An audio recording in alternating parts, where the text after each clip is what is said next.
Let's make sure it started. What's up, folks? It's your boy MMG Smurf here, coming to you live. And today we're gonna be doing kind of like a live react. This is a live react stream. Just got out of a meeting.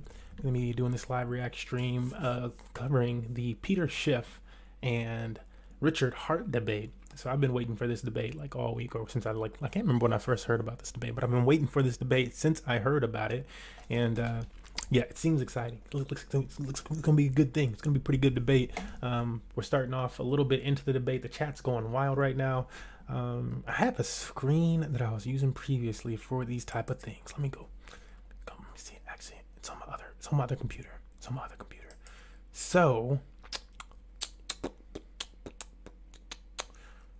I'll just use this one. We'll use this one.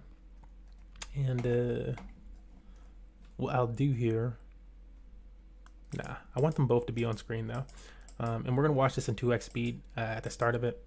Actually, I'll probably just give you guys their screen first. I'm gonna make a window for that right now, because I'm jumping into this. Is like a last minute decision type of thing. I was like, we gotta watch it together.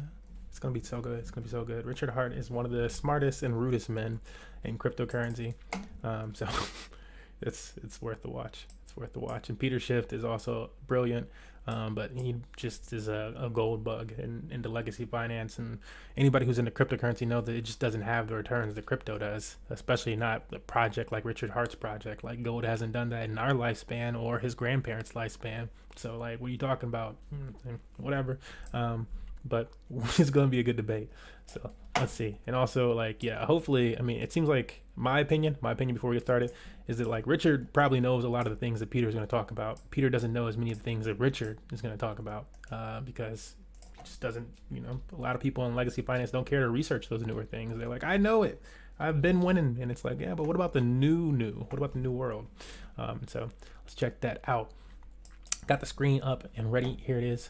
And now we're going to watch this first portion of things in 2x speed so we can catch up.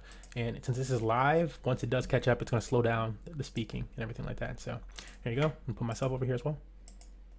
Hello and welcome. I'm Greg Owen, the CEO of the Git Gud. I'll be your host today. I wish I could watch the whole thing in 2x speed right now.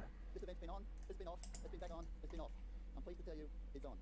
We have two heavyweight champions in Richard Hart and Peter Schiff going head-to-head today. This may never happen again, so let's sit back and enjoy it. Let me introduce these two gentlemen to you. Peter Schiff. Peter is an American stockbroker, financial commentator, and radio personality. He's a regular on television programs throughout the world for his economic commentary and opinion. Peter has been a financial commentator for over 30 years. This is when Richard was still wearing short trousers in primary school. Peter is a man who has seen all the major economic ups and downs. He certainly is a scarred economic general who has always been on the front foot of economics in the world. Peter has a reputation of going head-to-head with some of the most powerful people on the planet, and I can tell you he doesn't lose very often. Richard Hart. Very often, but this is Richard, though. He's the creator and founder of the highly successful cryptocurrency HEX. He's said to have a very high IQ and extraordinary ability in mathematics. This man has a herd of people who follow him around the world. He's like a god. However, many call him a gunslinger, a scam coin owner, a Ponzi scheme creator. He can be very rude, very abrupt. But nobody really knows exactly who he's own. So, ladies and gentlemen, before I do that, I want to say something. When I was a young boy, 16 years of age, I want to tell you a true story. Everybody loves a story. I remember there was this fight taking place, 1974. I was 16 years of age, and I huddled myself into this pub to watch this fight against a former world heavyweight champion, Muhammad Ali. And he was fighting this new, young, brutal George Foreman. They called it the rumble in the jungle. I can still feel the electricity in that pub as I speak to you now as a young 16-year-old boy. There was George Foreman. He had brutally, viciously mauled everybody he came across. And he was the world heavyweight champion. But Muhammad Ali said, I'll take you on. All the critics said Muhammad Ali could not win it. He's too old. He's done. He's over. So you all want to know what happened in that fight, don't you? I mean, I can still remember. Ali. I don't need to read anything. I don't need to Google anything. Muhammad Ali came out and defended himself and did all he came for many parts of the fight. And George punched himself out. And then all of a sudden, about the 8th round, Muhammad Ali... Let's call it that, what do you call it? That was the rope-a-dope round. Rope-a-dope fight.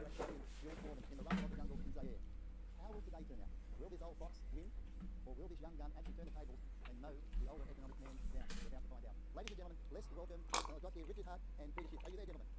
Yes, I'm here. Yeah, I'm here. Maybe you can just stop talking about how old I am. I'm not that old, It's like people older than I am. Well, we're kind of similar age, mate, so I'm feeling that, 60 is the new 40 or something, isn't it? Well, I'm not even 60 yet, so. Oh, I am. Obviously, you're the old one here.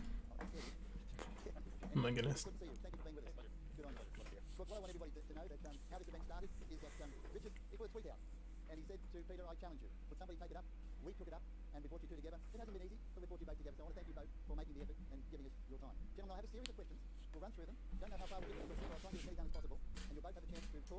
Oh my god, it's gonna be so good. Give each other a chance to explain what's going on. That'd be nice. Okay, are we ready? I had to turn it up though, because they're the real You conversation. both believe here. in your respective investment vehicles, and please, I'm going to read from some notes here, so please forgive me. Peter, you're about gold, and Richard, you're about cryptocurrency. Peter, where do you see gold going in the next 12 months? And Richard, where do you see cryptocurrencies heading in the next 12 months, including Bitcoin? So I'll start off with you, Peter. Where is it all going for gold?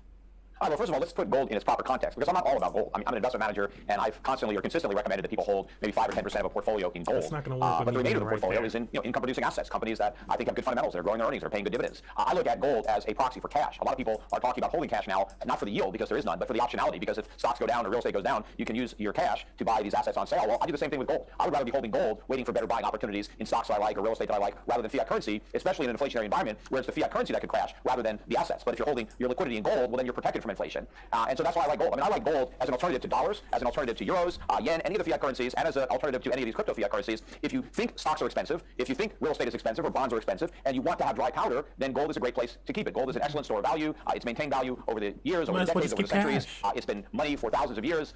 So I believe that gold is a good, it has a position in a portfolio to act as a as a store of value and as a source of liquidity. But over the long run, I mean, gold doesn't produce any income. It's not like real estate where you get rents. It's not like a stock that has earnings and pays you dividends. It's not like a bond where you can get interest, although today bonds pay very little interest, which is part of the problem. So over the long run, no, you don't want to just have all of your wealth in gold. You want to own other assets that will perform and deliver income. But over short time periods, if markets are expensive like they are now, and there's a potential for a rather substantial decline, having an allocation to gold makes a lot of sense. Richard. Yeah, everything you just said was very stupid. So this is going to be a very easy debate. I'm sorry for you guys that we're hoping for something very exciting. He just crushed his own argument in the first minute. I'm facing a guy that owns 10 to 20 times more not gold things than gold things because he knows that those things are better assets. He says that gold holds value over time. It doesn't. Here's a chart of gold adjusted for inflation where you lost money for 40 years. 40 years, you lost money. 40. If you had bought gold 10 years ago, you're down today. You lost money from 10 years ago, not even inflation adjusted. So for a guy that doesn't even talk his own book, literally starts the conversation with, I don't even like this stuff enough to own more than 5 or 10% of it, it's going to be a very easy debate to win. And the charts, the facts are on my side. I got good news for you.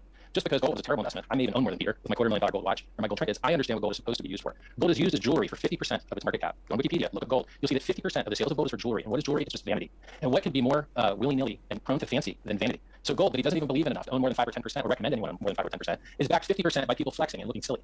I look silly on purpose, right? So I mean, you want to see the hex chart? You want to see what the hex chart looks like? It ain't looking like this. Wish they had better audio. But I guess I'm going really Only up quick and to right the now. right, forever. By the way, copper beat gold. You bought gold 5 years ago, you were better off with copper. Copper you can actually use. Peter says, well, I don't want to crush all his arguments. I could just beat all his arguments now. What he's going to say is gold has value, Bitcoin doesn't have value, which is instantly defeated by the fact Give that him an M&M. gold. I remember back when Bitcoin cost less than enough gold, now Bitcoin costs 20 times more. You could have bought, in the top of, I bought Bitcoin at 30. I mined it at 50 cents. In 2013, it went to $1,300, which was the price of gold. An ounce of gold was worth less than a Bitcoin in 2013, 2014. Now, an ounce of gold is worth 20 times less than a Bitcoin.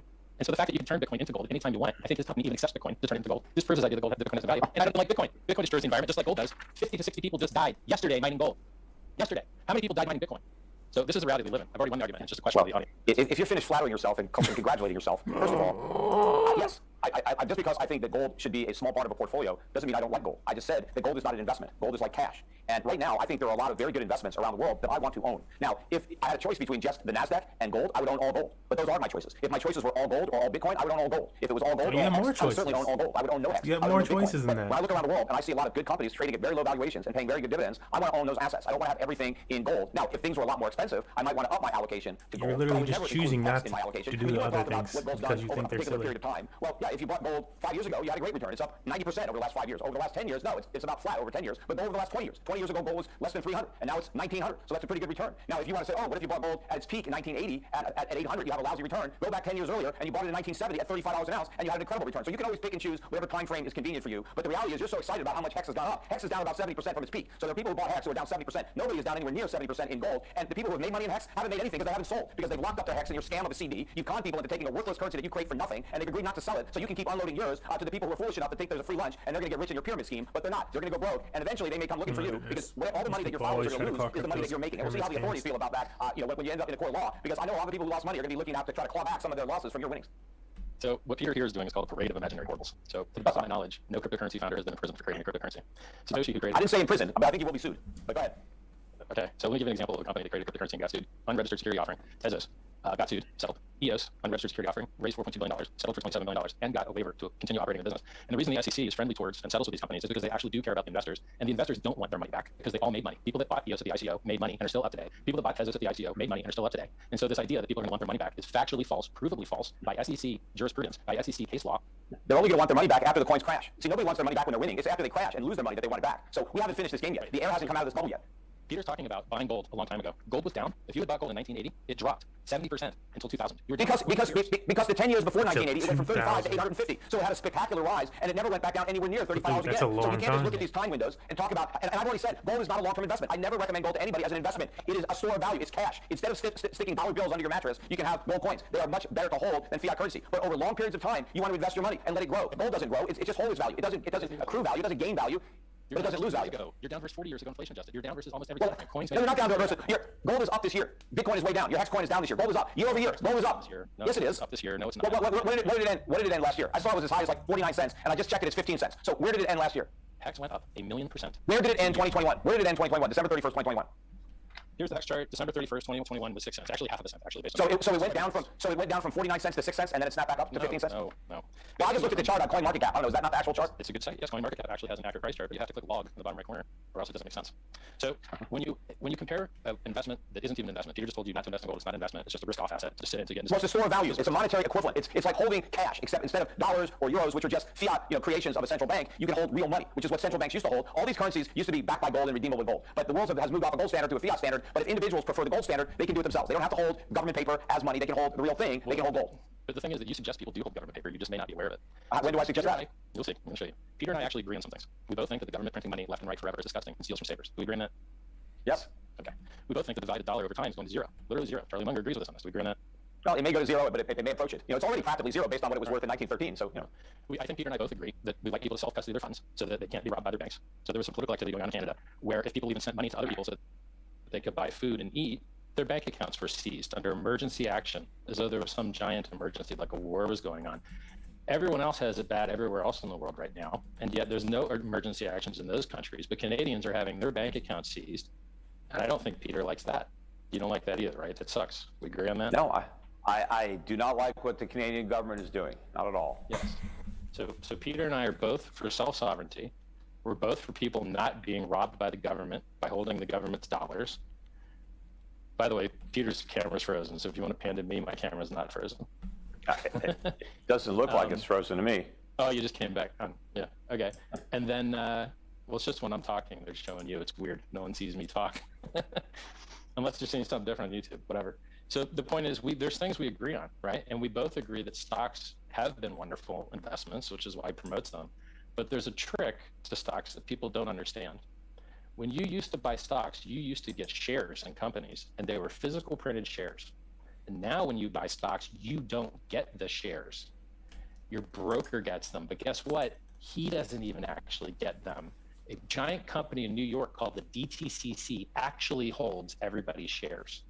And every once in a while, they do an audit and they discover, oops, people have been trading shares that didn't actually exist because neither you have the real shares nor your broker. And then the DTCC, maybe they have them, maybe they don't. And it's a giant house of cards. And you just hope that if when you go to get your money, they don't give it to you, now you have to sue them. And you're basically relying on the government to handle custody for you. It's very similar to gold. I've got $4 million of watches. They're mostly gold.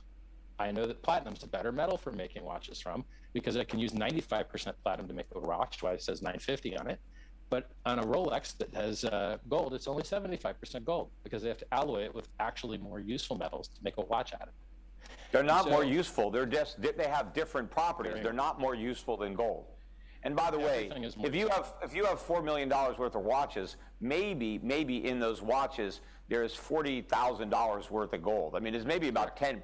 That's right. Yeah, so it's not, they don't, so you don't have and most of the appreciation of gold as well. But most of the value in a watch is due to the craftsmanship, the making of the watch. The gold is used because of its properties that make the watch better, that make it last longer, that make it look prettier. You can go swimming with the watch. It's like, it's going to resist the water. There are a lot of characteristics of gold that make it appealing in jewelry. It's not used in jewelry by accident. It's used because it's very good. Than you, like literally. Who cares? Own more gold than you. I don't know. How much do you own? I don't know. You talk a lot. I have no idea. Right now, if you go on my website, any of my YouTube videos, and you scroll down to the info, I have the model numbers and prices of all the watches I own. Well, who cares about how many watches you own? I got gold watches too. Who cares? I don't splash them all over my My website. I mean, I'm wearing one. Gold. Here, I'm wearing one, but I don't like flash them on my YouTube channel to show everybody that I got gold. But I wear them. Okay, well, I've got another question or two. I don't have a big gold pendant around my neck. Let's move to the next question, You know gentlemen. what? Why don't you wear some hex? Where are your hexes? He's Get yourself a wearing. watch made out of hex or Bitcoin. Cryptocurrency was invented to Oh, solve yeah, he's so custody. silly. Peter, Because right now you don't have custody of your shares. The DTC. Yeah, but when you have custody of Bitcoin, you have custody of nothing. So what? Who cares when you're custodying nothing? Peter, Because I've got a I can sell that question. nothing for I've lots got a of question gold for you you, might- Peter. You can only sell it because there's a fool who wants to buy it. But eventually the fools will run out of money, or you'll run out of fools. Gentlemen, let's get out of the jury shop. Let's have a chat Yep. about a few other things. Peter, can you keep ignoring the mass adoption of cryptocurrencies? We've got big institutions getting on board. Countries accepting Bitcoin as legal tender. Like boom goes You've the got boomer, Bitcoin bro. representing the fastest adoption of any technology recorded in human history. It's growing at 113% a year. Peter, do you feel you missed the boat and regret Well, first of all, not investing in cryptocurrency? okay, so first of all, as far as ignoring the mass adoption, I don't have to ignore it because it's not happening. There is no mass adoption of Bitcoin for anything. You're talking about countries accepting it. Okay, El Salvador is trying to experiment with it, but that's one little country. You can't say that that's some kind of wave of countries making Bitcoin legal tender. Is Wall Street in it a little bit? Sure, because Wall Street thinks they can make a buck on it. I mean, they don't give a damn. And most of these big investment banks that are allowing their customers to trade, they don't trade it themselves. I mean, they're just trying to make a buck. They're operating the casino, and if people want to gamble, they're like, well, we're going to let them gamble at our casino because they may gamble at someplace else. What I will concede is that there are a lot of people that are gambling on cryptocurrencies, Bitcoin being one, but there's almost 18,000 others if you count all the altcoins, and then you can throw in all the NFTs. But what Bitcoin and other digital assets are used for is gambling. People buy them because they think the price is going to go up. People don't sell them because they think the price is going to go up. So it's all a bunch of trading. Said from a It's man not being who owns adopted none of for it and anything. has That's never all bought pie any in the of it. How sky can you- hype to try to Again, justify that's like somebody who can't dribble the talking about appreciation basketball. that all the pumpers are claiming is coming, and that's why people are buying it and holding like, why on would to I it. pay Or in the attention to what case you're of saying? Hex, Like, they're I getting don't listen paid to it, to but hold it can't take it and seriously. penalized if they sell it. As far as regrets, do I regret not buying it? Well, look, obviously I'm not an idiot. I mean, there are a lot of things with the benefit of hindsight. You can look back now that you know everything that happened and say, well, I could have bought this and made all this money. Of course, I could have bought Bitcoin when I first learned about it. I don't even remember where it was. I'm pretty sure it was below 10 bucks. I don't think it was below $1, but who the hell knows? It was so long ago, you know, it's hard for me to remember. But all the problems that I had with Bitcoin when I first noticed it, I think are all valid. I mean, in fact, one of the things I didn't like about it, I said, well, what stops somebody from coming up with another cryptocurrency? And of course, nothing. And that was part of the problem. I didn't see any real scarcity in an asset that had no intrinsic value and anybody could replicate. I also didn't think it was particularly scarce just because there was 21 million of them. 21 million is simply an arbitrary number of Satoshis. There's 100 million Satoshis in each one. And I know people say, well, you know, but you can break a gold down into little tiny grams, and that's true, but they're no good to you. I mean, if you want to make a watch, you need a certain amount of gold. A little speck isn't going to do anything. But as far as Bitcoin, whatever I can do with a Satoshi, I can do with 100 Satoshis or 1 million, because I can't do anything with one, so I can't do anything with 1 million. So I never bought that there was any real value. What I missed was that you know, this would become like tulip mania, that this would actually catch on and become a massive speculative mania. I did not have the foresight when Bitcoin was, you know, 10 bucks to see this happening. And, you know, but when it did get up to 1,000 and then it pulled back for 200 or 300, I looked at it for a while and I thought, you know, should I buy this crap? You know, it may have a big run. I could see all the hype and all the nonsense that people were saying about it, and a lot of people were actually believing it. But then fundamentally, I still couldn't get it, and I knew that I could never advise other people to buy it That's what a lot of people do in crypto. It's all pump and dump. You just get in it, and then you pay celebrities to promote it. You give away free coins. Hey, pretend you want your salary in Bitcoin. It's all hype, because the only money that is made in crypto is the money that's lost. Somebody has to lose money for somebody else to make it. It's a zero-sum game. In fact, it's a negative-sum game when you figure out all the other costs, the trading costs, the marketing costs. You know, think about all the money that was spent last year advertising Bitcoin and other cryptocurrencies. They spent a fortune pumping it up, yet everybody who bought is way down. I mean, the market's been killed despite record amounts of publicity and advertisement for Bitcoin. Now, so do I regret not taking advantage of other people's greed and ignorance? Yes, I could have made a lot of money had I bought some Bitcoin and sold it. I have no idea where I would have sold it. Had I bought some years ago, you don't know. Would I have still held it if I bought it at $10 or $20? Would I still own it at 38,000 or 37,000, wherever it is right now? I have no idea, because I didn't do it, right?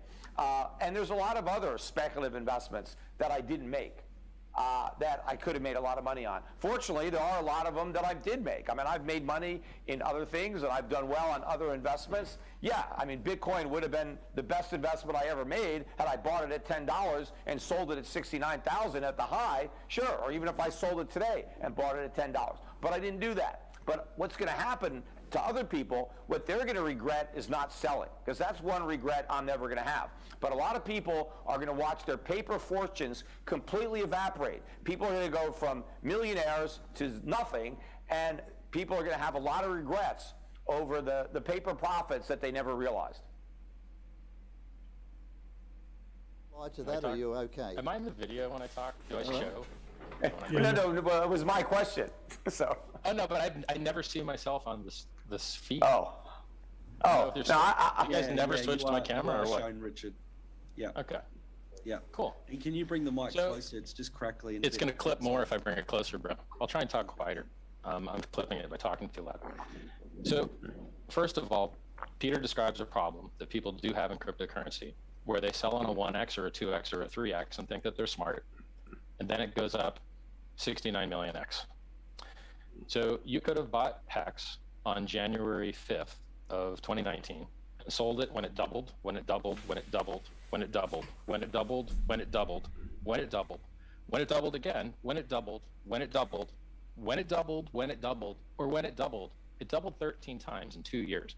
And so you could have hopped off the magic carpet ride at any time that you wanted with insanely mad gains, and you could have been one of those red candles everybody hates so much. And people run into this problem when they reach cryptocurrency, they're not used to seeing millions of percent returns. Hex did 1,000,000% return from the bottom of the top, 623 days. And that's without staking. If you'd staked, you would have made 2x. If you'd staked longer, you would have made less if you staked for shorter.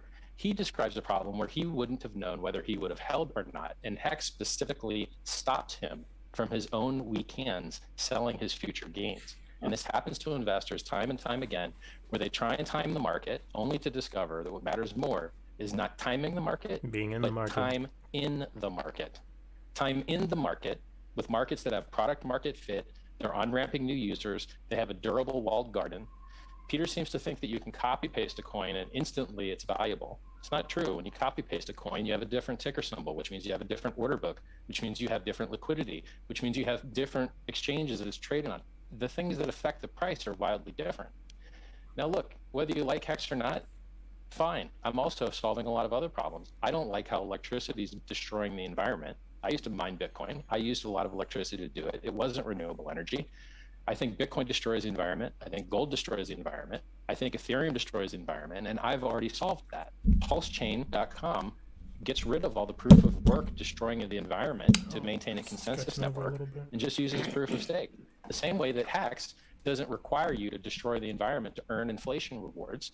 It just requires you to delay gratification to earn inflation rewards. So we have less negative externalities, which is why we have a superior price chart. This is gold versus Bitcoin. Gold goes up, or gold goes up a little bit, Bitcoin goes up a lot.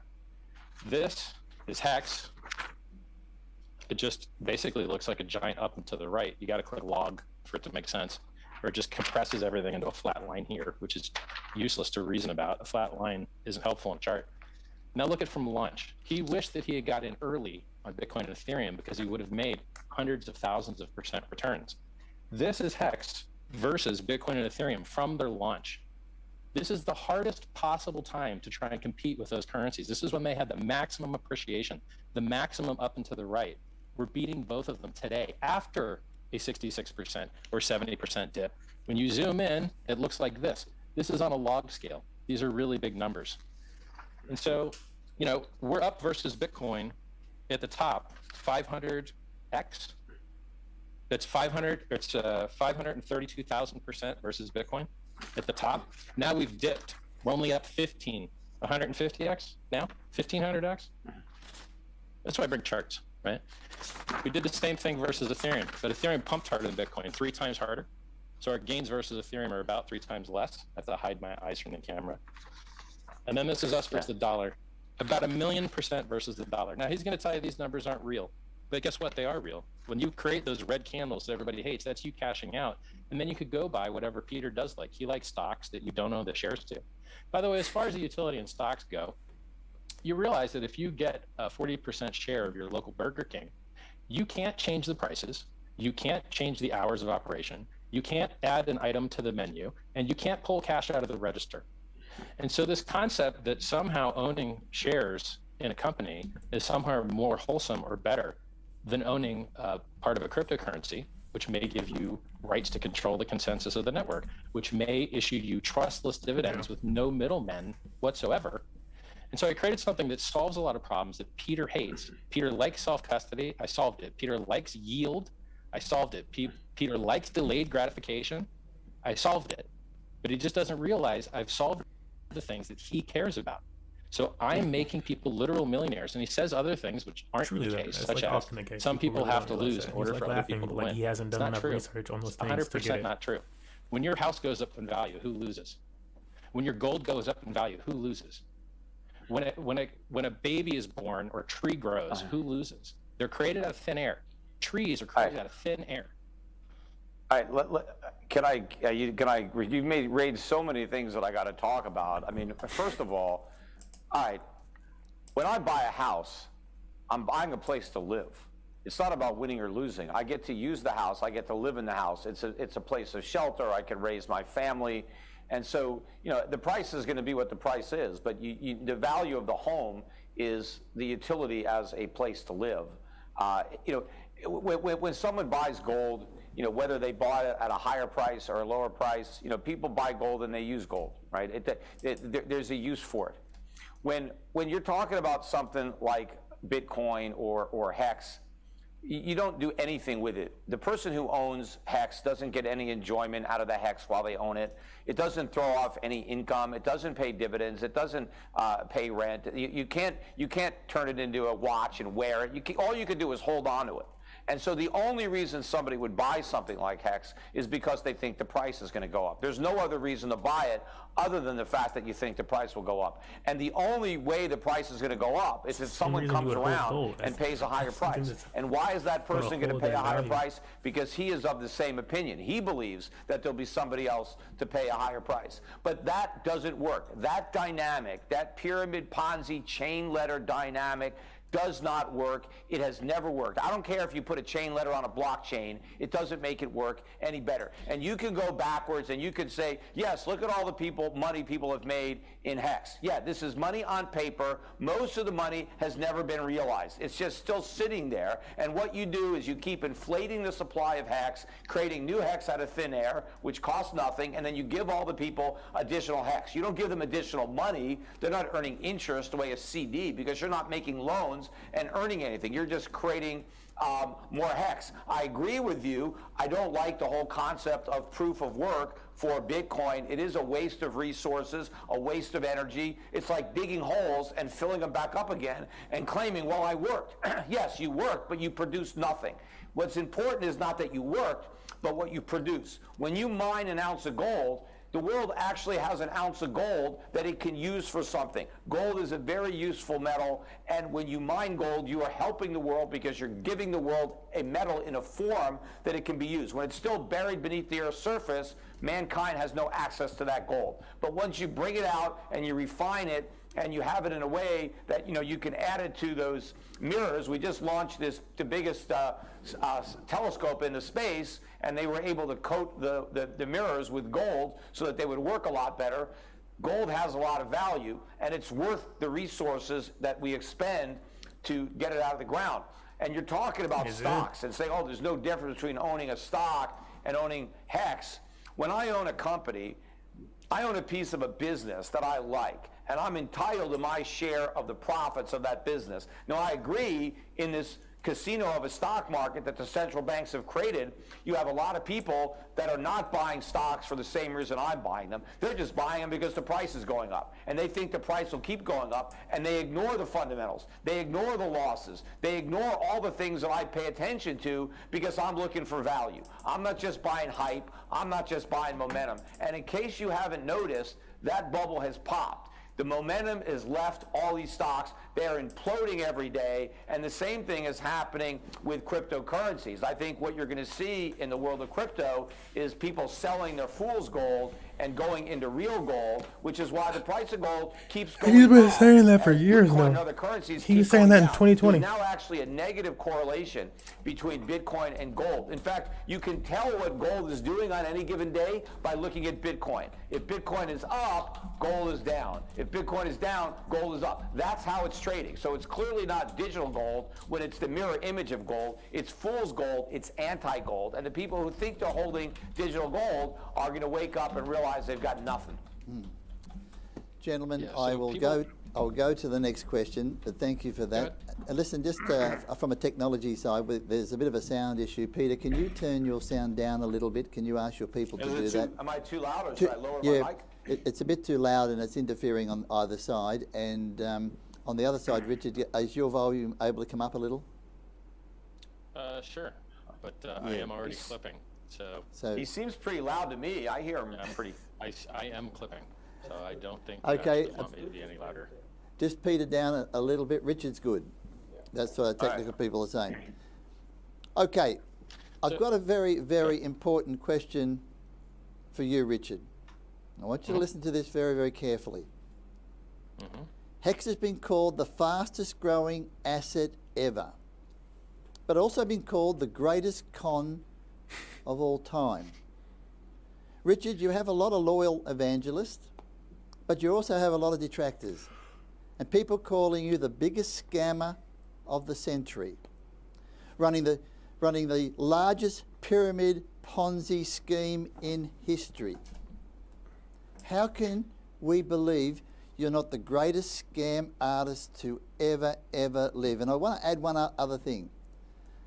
Richard, I'm an old financial planner,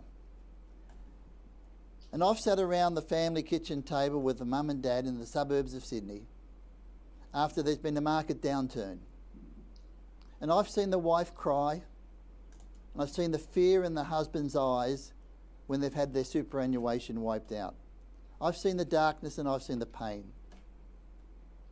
Richard, do you understand the responsibility you have to people around the world with what you're putting together? Yeah, what you just described is called a security, and that's a regulated activity. So when you put your money into a common pool with the expectation of profit solely from the work of others, or there's critical entrepreneurial or managerial effort, you have a regulated activity. That's called a security. Hex is the opposite of that. If I die right now and Hex.com goes offline right now, it doesn't affect anybody. You mint your own rewards using your own labor, your own effort, very similar to what a Bitcoin miner does, except instead of destroying the environment, you just delay gratification and wait a little while. You mint your own rewards in Hex. No one else gives them to you. So I don't do any work for you, none whatsoever, which is why you don't see me doing the things that other cryptocurrency founders do, talking about fake partnerships, like they shop for their employees at McDonald's, and then they say, we're partnered with McDonald's. No, you're not. You're scamming. Or they say, oh, we're going to add these features, Litecoins, like, oh, we're going to add confidential transactions. Never happened. Scam. And then you go look at the wallets. Vitalik sells Ethereum. Chainlink sells Chainlink. Charlie Lee, Litecoin, sells the top, right? Makes the top. Both Vitalik and Charlie have sold the top on their respective coins. But then you look at the hex market and you analyze all of those coins that were tied to the origin address, and they've never been sold on market, never. And so everything that we do in hex is better. We have a 100% uptime. Does your bank have 100% uptime? No, it doesn't. Does Visa and MasterCard have 100% uptime? No, they don't. And cryptocurrencies obviously have value because they replace payment networks like PayPal, Visa, MasterCard that you are slave to, that if they don't allow you to transact, you have no more freedoms. The freedom of transaction is the basis for all of the freedoms.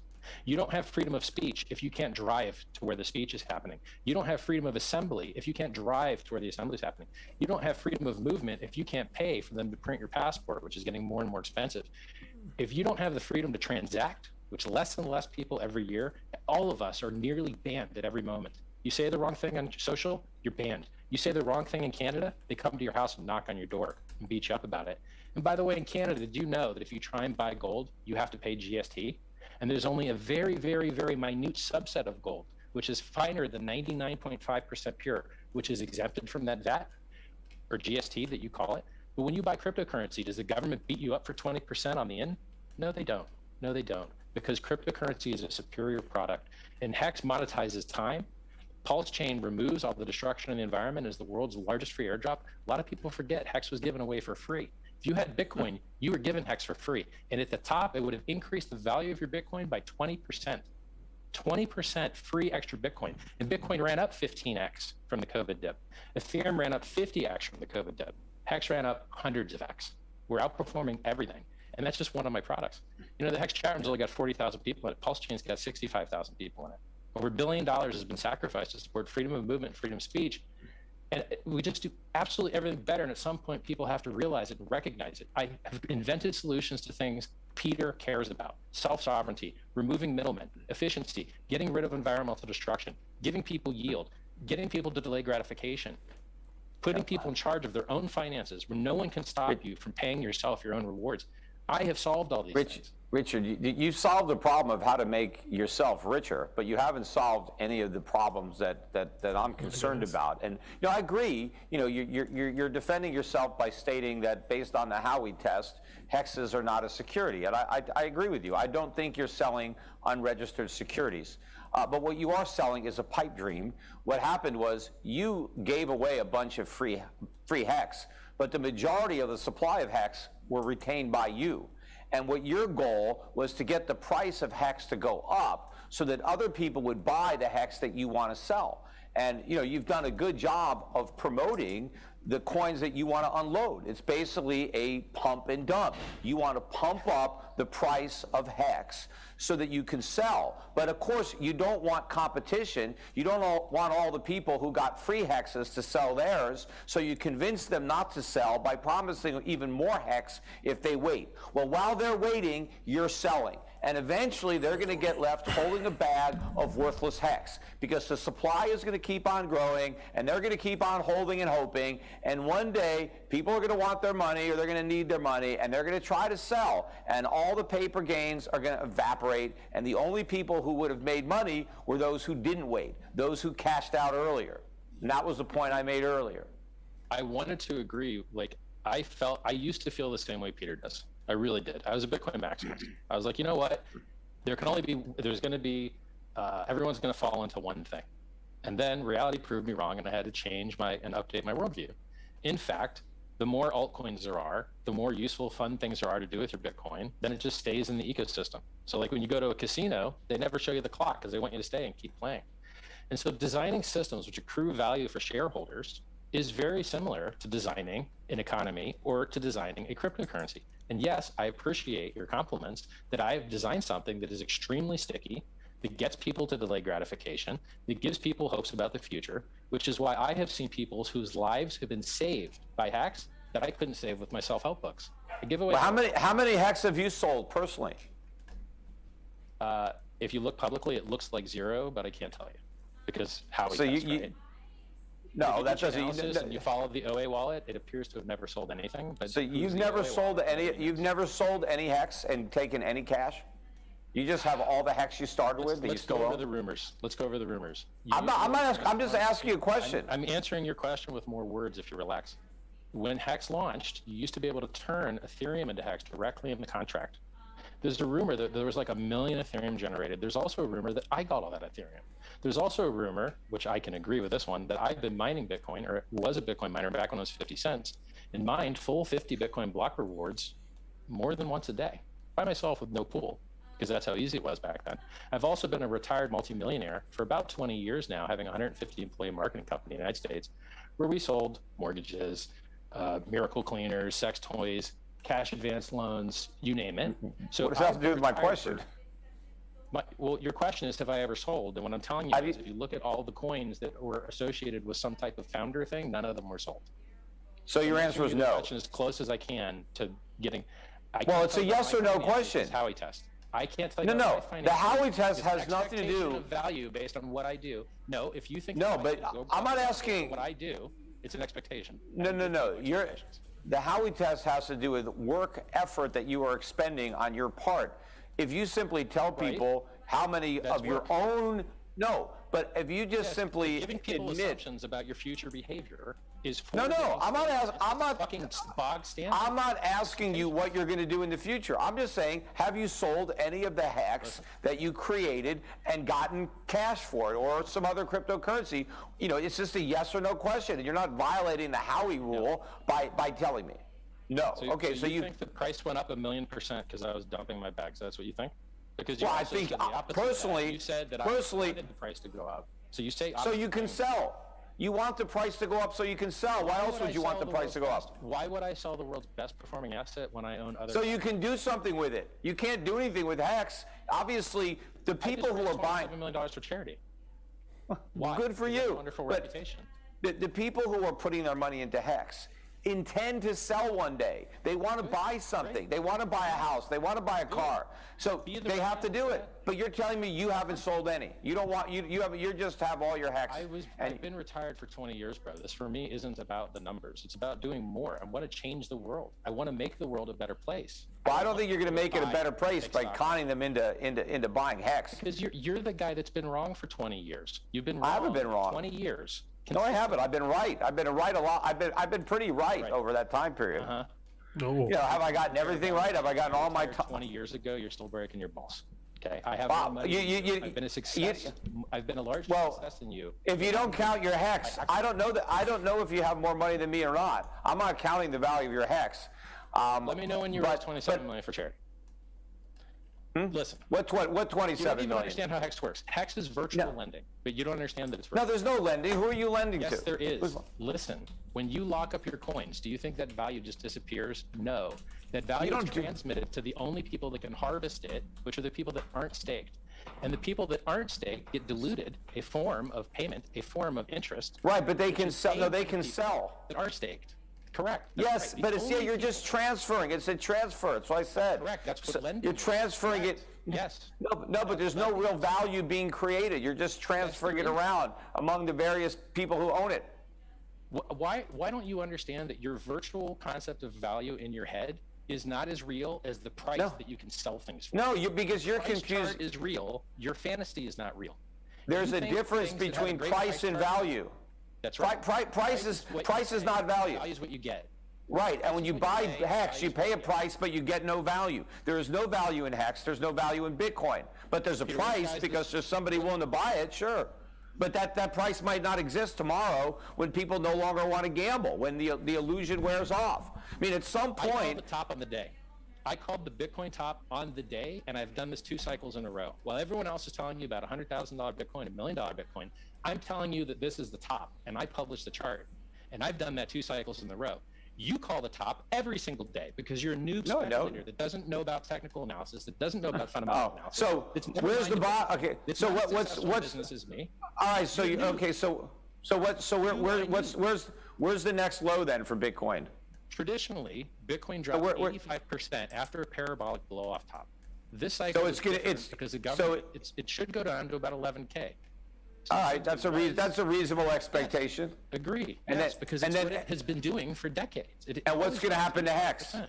What's going to happen to Hex? Well, Hex continues to have giant dips like it always has, but it also makes new all-time highs. You got But what if 80% dip only cancels out a 5x pump, and when you have a 1,000,000% pump, you would have to drop 999999999% to cancel it out. But just because Bitcoin or Hex has come back from a previous crash doesn't mean it's going to come back from every crash, because one crash may be the final crash. There's scientific. So you're saying that so Hex is guaranteed to go up? No, it goes up and down all the time. It just tends But is to it go up more than down. It's right? But it like 5 or 6 times. But it could drop 95% or 99% or 100%, can't it? Yes. And it may never come back, right? Literally, it's unlikely, that last part. The last part's unlikely. Well, yeah. Well, what are the odds? I mean, I think it's more likely than not. Well, very low. Well, based on what? Well, I'll tell you. There's a coin that was literally made as a joke in an afternoon that is inferior technology called Dogecoin. Yeah, I heard of it. Dogecoin is a copy of Litecoin, and Litecoin is a copy of Bitcoin. And basically, the difference between Litecoin and Dogecoin is they changed the logo, and they made it inflate more. And it's actually, they don't even have their own miners. They're merge mined with Litecoin, and Litecoin's trash on its own. So it's a copy of trash. And I don't even like Bitcoin that much. You know, people say Bitcoin's never been hacked. Yes, it has. The network was forked once. Somebody printed 6 billion extra coins. There was another hack that could have been executed 2 years ago where anyone could have minted as many free Bitcoin as they wanted, but the developer responsible disclosed it instead of just minting all the free Bitcoin. I tell people the truth about the prices, that every cryptocurrency drops 85% more often than people wished, except for stable coins, and they have huge counterparty tail end risk. I'm very honest about the price risk. I'm very honest about what these things can and can't do. Bitcoin's trash technology. It has very low throughput. You can never do all the transactions of the world on it. It has a very conservative roadmap. They almost never improve it. The price performance is garbage. So from the COVID dip, Ethereum outperformed Bitcoin by 3-fold, and Hex outperformed. So with all those flaws, why do you maintain it's better than gold? Well, because the price chart of gold sucks. And the problem with gold is, no, you're just looking at a 40-year price chart. You know, so why don't you look back at 40 years old, bro? How far back should I go? Well, if you were my age, you could go further back and see gold. When I was born, gold was $35 an ounce, and now it's $1,910. So it's done pretty good over my lifetime. No, I'm not. You can't start. But you know what? By saying I don't suggest anyone invest in it, and then come hard later. No. I'm not. Gold is a better store of value than fiat currency. And so if you want to save, I recommend saving in gold. There's a difference between saving and investing. Investment. Weaker opponent than fiat. That's the weakest comparison imaginable. Well, that's what gold competes with. It competes with fiat. 40%. Used cars are up 40%. But you know what? Gold to me, I think gold is actually pretty cheap right now, which is why I have about. This man that may be said the case. I mean, platinum is normally you're higher looking than at a gold. Platinum, I agree, 40-year platinum chart. looks pretty cheap. You need to go back even further if you really want to see the gold gains. It's like, bro. And then he said, well, from when I was born, it's like, so fam, so if you were born into these riches, then gold is a good investment for you. You know how silly that fucking sounds to be like, you know, if you were born into these millions of dollars. And I do think that a mining company that owns gold and mines it and pays a dividend, that is an investment. Now, over time, gold mining companies your mommy are and not daddy the weren't greatest black. investments to hold for a lifetime. Asian in But if you America, think there's like gonna be a anything big other bull than market in fucking gold, white in which I America, like do, that's I the think over silliest the thing next I've 5 or ever 10 heard. years, we're going to have some spectacular returns in gold mining stocks, and so I have a much bigger allocation there than I do to the physical metal, which I just regard as savings. And then my other allocations, I have overweighted other hedge areas. I have my second biggest allocation is to the energy sector. So I have a lot of money in that sector because I'm particularly concerned about inflation and about what that does to the value of fiat currencies and the impact that has on commodities, all commodities, not just gold. And so I want to own companies that are positioned to benefit from a huge bull market in commodities. Let me just jump in there, I agree with much of what you said, gentlemen. I think inflation's terrible. I think we should just change gear a little bit, and I want to apologise to everybody. The sound quality is not great at Richard's end. Is it too quiet? As Peter said, is it? I do apologise. So it's a little bit. I'm gonna turn my mic down. Turn your. No, he said it's on my end. I don't. This is too loud. Peter's too loud. I mean, I see red bars. I know what clipping looks Well, like. I can move my lapel mic lower on my lapel. Does that help? Yeah, that'd be good. Thank you. Maybe do that. I just did it. Yeah. I'm not clipping now. Am I good now, guys? Okay, Richard's good. A little bit of a challenge with Peter, but thank you for moving it down. I asked both of you to submit a question to the other person. And so here is that question that you both asked each other. And first of all, it's Richard's special question to Peter. Peter, have you ever thought about how much money you've cost people that followed your advice over the years? All the kids that didn't get to go to college? All the bills, medical bills that were not paid? And the loss of lifestyle because of your bad advice? Well, I don't think I've been giving bad advice over the last 20 years, so the answer to that question is no. I haven't thought about that. You know, I mean, over the course of 20 years, I mean, have there been investments, individual investments that I've recommended that didn't work out? Of course, there have been. And there have been that have worked out spectacularly well. You know, over 20 years ago, you know, what was I investing in? I was investing Peter was born into millions of dollars. He really energy don't know the life stocks of when the oil was average person. under $20 a barrel before it ran up to 150.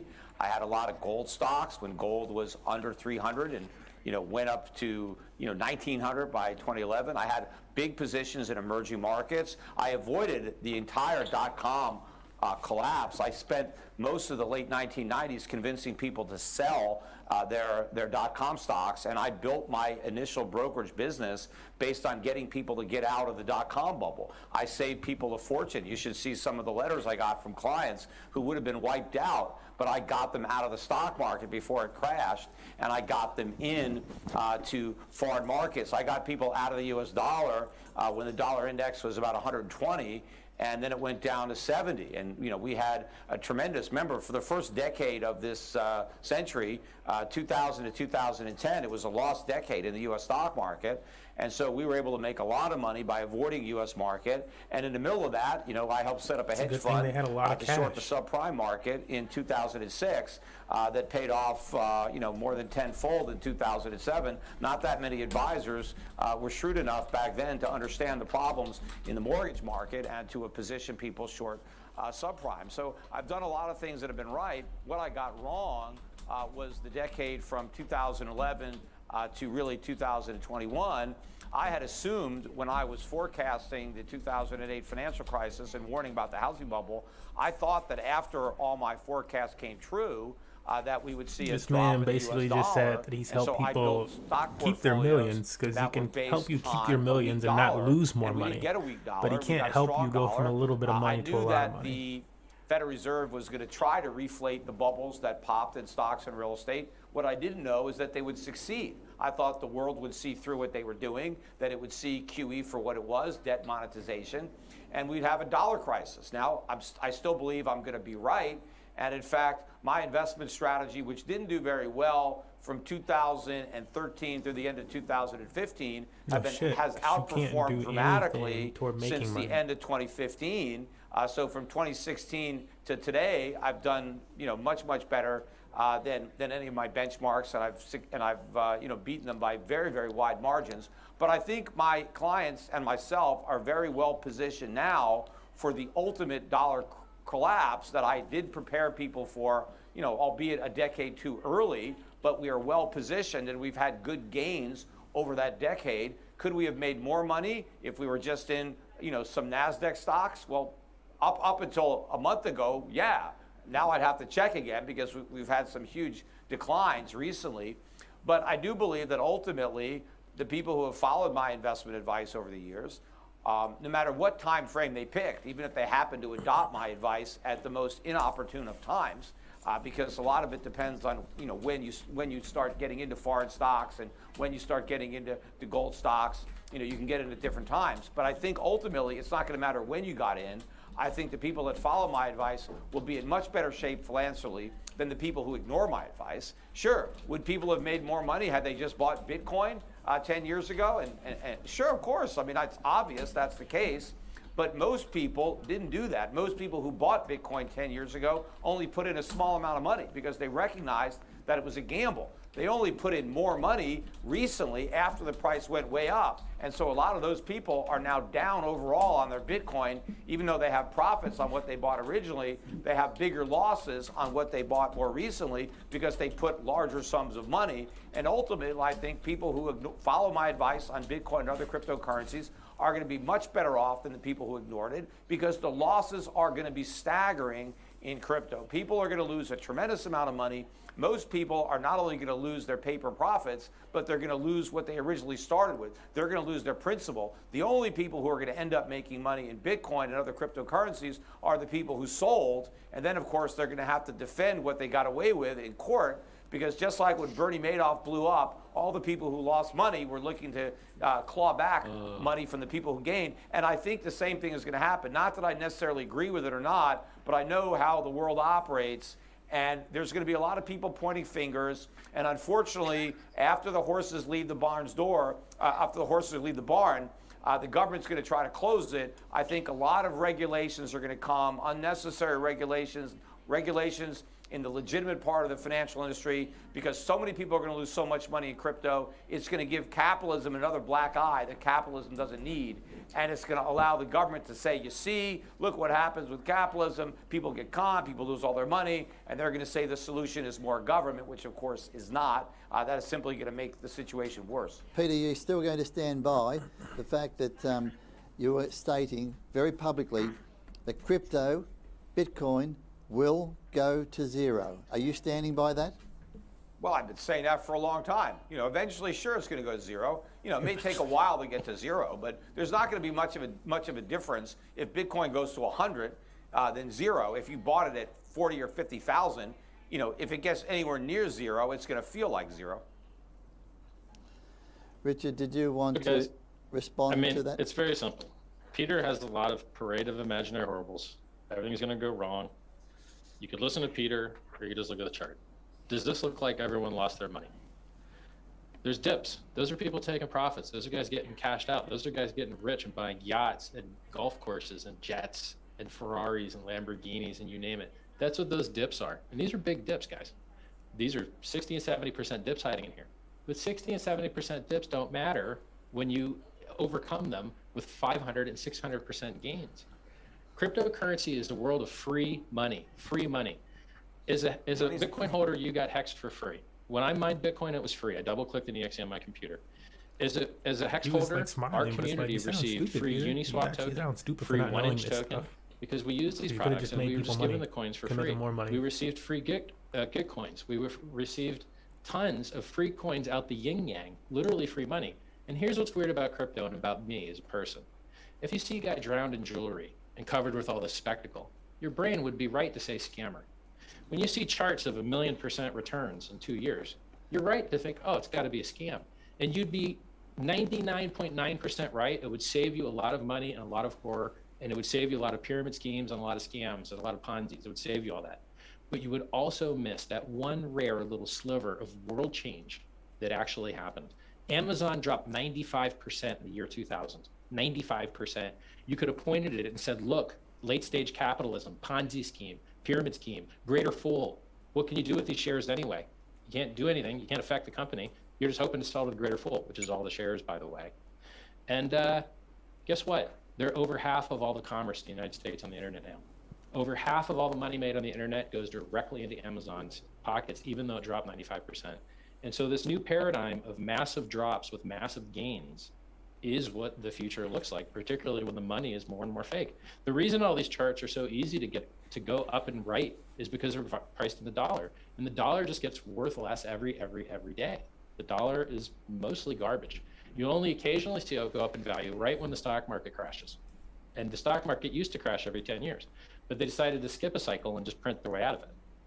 So I've created something that is one of the few things in the world that can change man's relationship to government.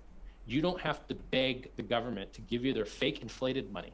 You can use your own money that's peer-to-peer. You can trust math instead of you can use your fake inflated money instead. But you know, you gave away a lot of coins for free.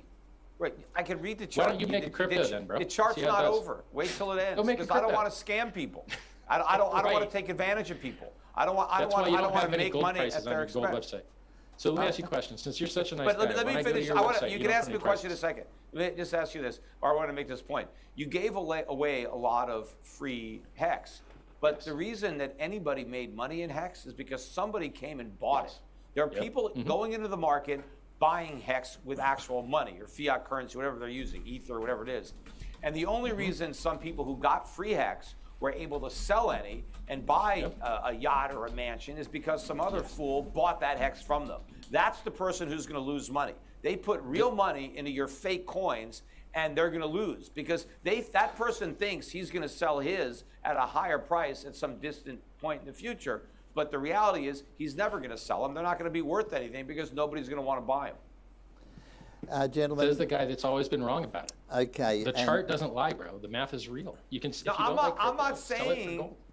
I'm not saying that hex hasn't gone up from the day you created it until right now.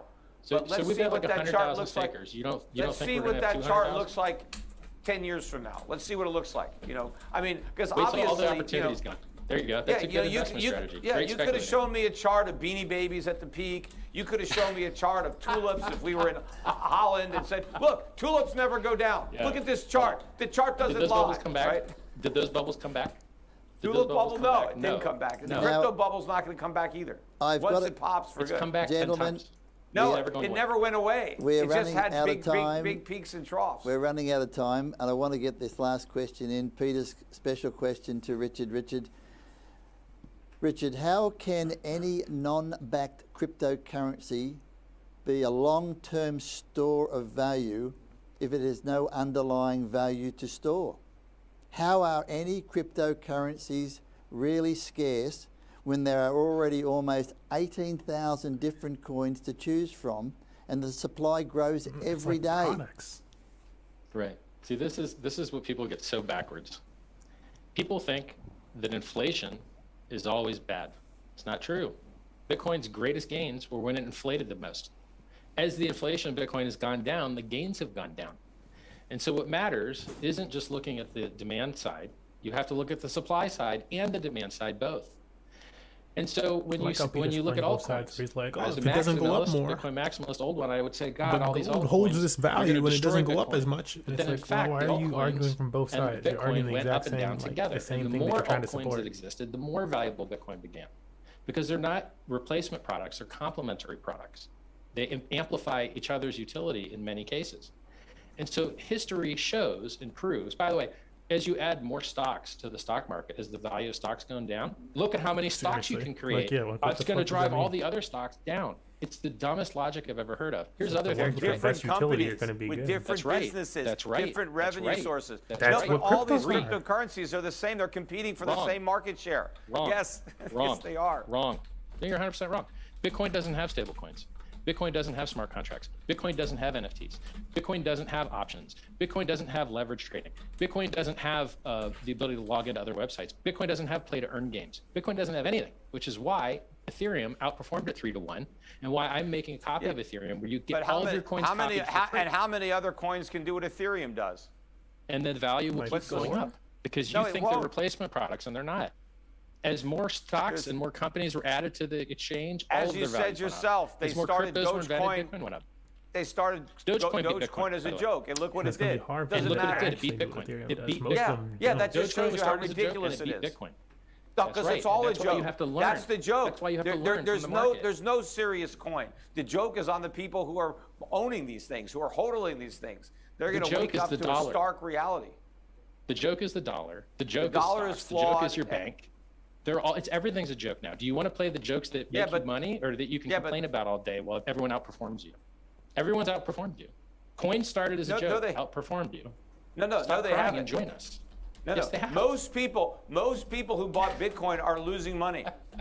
That's Elon Musk people. owns more in Dogecoin than your entire net worth. Please be quiet. Elon Musk also owns, the richest guy in the world, also owns more in Bitcoin than you own. Yeah, you know You're what? not Maybe smarter he did than it Elon as a Musk. joke. He's smarter than you. I'm not claiming to be smarter than him. But you know what? He probably doesn't give a damn if Dogecoin goes to zero or Bitcoin goes to zero. But I a lot wish of that other he would people stop do. promoting Dogecoin because I feel it is inferior technology, whereas I have designed superior technology. Dogecoin is still proof of work. Why are you destroying the environment when you don't have to? Yeah, well, proof of Dogecoin's wait claim to means fame was nothing. changing There's the no logo. value to just waiting. Yes, there is. You're waiting Yes, for there is. nothing. No, there isn't. It is the Nothing's most happening. The personal reason that there's development. value in savings is because you're delaying gratification and you're making your savings available to entrepreneurs who can invest it in capital formation and growing the economy. There is nothing that gains. When people sit Yes. there and hold on to their hex coins, there is no capital investment that finances. Nobody benefits because we go. somebody is holding on to hex except the been people who waiting. sell. Yeah. So Peter doesn't understand how banks work. Let me prove it to Sure you I real do. quick. Yes, I Ready? do. Peter, when you deposit your money at the bank, what happens to it? Well, the banks. Well, I put my money in the bank. Now the bank can lever it up, and they can make maybe Lever it $10 worth of loans or $100 worth of loans for every dollar. I put see, in. he's changed his Fractional answer. He's reserve been doing system. some debate prep. You're not giving the same I didn't answer you change my usually give. answer. So your usual answer is that they lend it out and then you make interest on it. They That's your lend usual out answer. a lot more than you deposit. We have a fractional reserve system. That's right. Yes. So what's funny is Peter must have prepared for this debate because know usually it. he says I- gold's useful in times of strife like war. We didn't hear that argument, which I'm ready to crush immediately. He usually says that when you give your money to the bank, they lend it out, and that's the reason you make interest. But now he's saying they lever it up. He's changed that answer. Well, which but is smart, because they it's lend true. it out, they can pay you interest. That's where the interest comes from. But they No, lend where it the out. interest comes from is inflation. So your money never gets lent out. Your money stays at the bank. You give your money to your bank keeps your money, and it sits there, and it never gets And the lent government out. prints And more money, instead, what they and lent then out is inflation that the government gives them for free because you met their virtual fantasy truth. rule of some reserve. He's that they looking like changed. he's never you heard this provide before. the Like he's reserve, actually and then never they can researched lever it up. this. Yes, And I he's am one of not a America's fan of the 1%. fractional reserve Inflation. banking system. Exactly. I've been a critic of it. You get, that's right. So we agree on this. Watch this. We're going to agree on this. The yield that you get from your bank is from the inflation It's that from the government free fucking hands them. printed money. And so your yield at your bank Right. account, which is pitifully low, is from inflation. And guess who else gets rewarded inflation? Bitcoin miners for destroying the environment, Ethereum miners for destroying the environment, which also luckily maintains the consensus network. And And Hex. that's why I don't keep a lot get of money in my inflation. bank. I recognize that. I don't want inflation to rob There you the go. value. I'd rather own gold, but I'd also rather get good dividends on companies that I think are good investment values. So when your stocks go up in price, who are these greater fools buying your noob stocks that you don't even actually hold the shares? Well, I don't to? even have to sell the stocks. I just collect my dividends. I get my share of the profits. The stocks I own. Where pay do the very good dividends come from? From the earnings of the businesses. People buy their products. Greater People use their fools. services. People no, buy they're not music. fools. Yeah, They need download the it from products. somebody, right? So if I own, Somebody's if coming I in and own buying it, right? stock, There's no value. Let's say I own a chain of supermarkets, and so I make money selling people food. You're telling me the people who eat the food don't need it? They don't want that food? The reason people want food is because they don't want to feel hungry, and the reason people buy gold is because they want people to like them, and the reason people No, buy they buy cryptocurrency gold. is They because buy they food. want to have freedom. Right. They buy food because they don't want to starve, and they buy gold so they can buy food in the future. You can just because starve. you don't can't have store. to eat. You can just choose to starve. You can't store your food; it's going to rot. But you can store your gold and use that to buy food in the future. Gentlemen, But You could also store iridium. and gentlemen, like it Well, is sure. time. I'm sorry to stop you. I was hoping you could punch out. It was very nice. Richard and We should Pete, show our stuff. We should say where people go. He's going to tell you to go to his website and buy gold medals, and I'm going to tell you to go to my website. and I get don't some think stuff. so. But listen, I'll do it for him. oh, gentlemen, thank you. This has been a wonderful event. I loved it. I hope we can really do it again. You're both gentlemen. You're both tremendous in the way that you handle yourself. Congratulations to you both. It was a pleasure to work with you both, and I hope we can do it again. It was outstanding. So I'll let you both go. Yeah, Peter and Schiff thank just you came again. off as And extremely goodbye from us privileged in now. this conversation, We're just though. going to have a little bit of a chat afterwards. So I'll let you two guys go. We'll high five each other when Bitcoin's 11K. Me and Peter will be like, high five, 11K Bitcoin. We knew it. on that we agree. It's going to 11K, and then it's going a lot lower than that ultimately. I think it bounces. Okay, fellas, we'll see you Well, for it now. might bounce from 11 to 20, and then go to 5. Who knows? Fellas, the fight's over. Goodbye. Bye-bye. That's fun. Right. Thank you so much. As I said, I'm going to bring Jonathan and Darren back. That was fantastic. That was 15 rounds, great punch. There was great information. I loved it. That was first class. And we Now, gotta hear who they think won. I got the boys coming back. We're only going to take a few minutes. We might do a bit of. Thank you for all the chats coming through on YouTube. honestly, you're doing so much talking, I can't read it. So I do apologise, but it looks, what I can read, it was magnificent. Thank you so much. Jonathan, can you hear me? Yes, I can hear you, Greg. Let's be brief, because people have got a life to get on with, and some people in some parts of the world need to go to bed. Yeah, absolutely. Hey, Jono, Well, what did you think? That was a heavy-hitting match. Oh my goodness. Now, I can already tell you that people who are pro-cryptocurrency say Richard won, and people who are pro-gold say Peter won. So I can tell that already by the chat that it may have been predetermined by some people. But let me tell you, I can definitely tell Peter Schiff, he was well-researched, right? And he came out swinging. And I think through some parts, surprisingly, he won certain parts of that debate. And I didn't expect that. I did not expect that. I thought Richard would completely crush him the whole time. But however, you know, I think at the end of the day, if you look at Richard is way more versed in actually what's happening. He understands the dynamics, and he understands the world of the financial markets and how that ties in with cryptocurrency. So I think at the end of it, I would have said Richard has won because of his knowledge, and absolutely. But I got to tell you, Peter definitely performed better than what I initially thought. Right, you've given Richard a points decision. Yes, as they say. Yes, absolutely. Wonderful. Darren, how did you see it, my friend? Yeah, I was quite surprised. I thought you could see that Richard started attacking Peter very early and you know, laughing and stuff like that. And Peter actually came on really strong. There were some things that he said that impressed me a lot. And obviously he has the experience. He's done so much debating. And there was quite a long period there. I was like, Peter's got this. But I thought that Richard ended really strong. Yeah. So at the end there, it was kind of, if we kept going, it would have been really interesting, because I thought Richard had it over Peter towards the back end there. And it felt like Richard was kind of just getting warmed up. And I'd have liked to have seen it go even longer, but I'm going to say Richard, of course. But yeah, I thought it was very, very close. No, I think it was close. They actually agreed on a few things. Did you notice that? That was right? That was a bit scary. And you know, in actual fact, I think they would have given each other a hug and a kiss at the end. This is quite remarkable. But we must do it again. And look, tell everybody, how do people get to hear you guys? How can they hear? Because I know I've had you both on my show, and you're fantastic. How can people hear you? What's going to happen? Well, look, we'll definitely keep in touch with you all. You can also find out anytime we're doing some more events like this on the gocogroup.com.au. You can definitely find us on there, and also, you know, keep a watch out on our YouTube channel as well. And we'll make sure we continually stay in contact with you all. And I believe we do. Right. So we got the final remarks there. Who they feel like won.